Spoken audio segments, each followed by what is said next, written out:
नमस्कार विद्यार्थी मित्रांनो, चला तर आज आपण नवीन अपडेट सोबत एक नवीन व्हिडिओ घेऊन आलो. तो आहे एमपीएससी आयोगाचं 30 मे 2024 रोजीचं आलेलं जे प्रसिद्धी पत्रक आहे त्याच्या संदर्भातला अपडेटेड व्हिडिओ मी तुमच्यासाठी घेऊन आलेला आहे. आजच्या प्रसिद्धी पत्रकाचा विषय आहे महाराष्ट्र दुय्यम सेवा अराजपत्रित गट ब मुख्य परीक्षा 2021 पोलीस उपनिरीक्षक संवर्गाचा अंतिम निकालाबाबतचं आलेलं हे प्रसिद्धी पत्रक आहे. जाहिरात क्रमांक 249 2021 अधिसूचना 49 2022 महाराष्ट्र लोकसेवा आयोगामार्फत दिनांक 9 जुलै 2022 रोजी पेपर क्रमांक 1 व दिनांक 17 जुलै 2022 रोजी पेपर क्रमांक 2 घेण्यात आलेल्या महाराष्ट्र दुय्यम सेवा अराजपत्रित गट ब मुख्य परीक्षा 2021 मधील पोलीस उपनिरीक्षक संवर्गाच्या अनाथ आरक्षणासंदर्भात मूळ अर्ज 396/2024 प्रकरणातील महाराष्ट्र शासकीय न्यायाधिकरण मुंबई यांच्या दिनांक 5 एप्रिल 2024 रोजीच्या आदेशान्वये अनाथाची 2 पदे प्रस्तुत निकालामध्ये समाविष्ट करण्यात आली आहेत.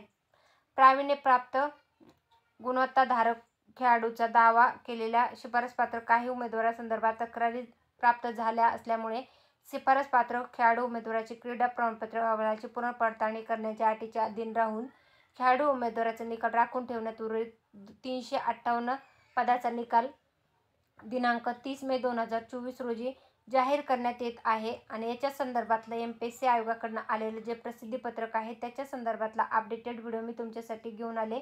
त्यानंतर पॉईंट नंबर 3 तुम्ही बघू शकता, 4 बघू शकता आणि 5 बघू शकता. तर हे संपूर्ण डिटेल जे आहे तर ते एमपीएससी आयोगाकडून उपलब्ध करून देण्यात आलेलं आहे. याच्या व्यतिरिक्त तुम्हाला एमपीएससी संदर्भातली कुठली माहिती हवी असेल तर ते कमेंटमध्ये नक्की विचारा. याचं PDF तुम्हाला हवं असेल तर आपला टेलिग्राम चॅनल जॉईन करा. टेलिग्राम चॅनलवर याचं PDF मी उपलब्ध करून दिलेलं आहे.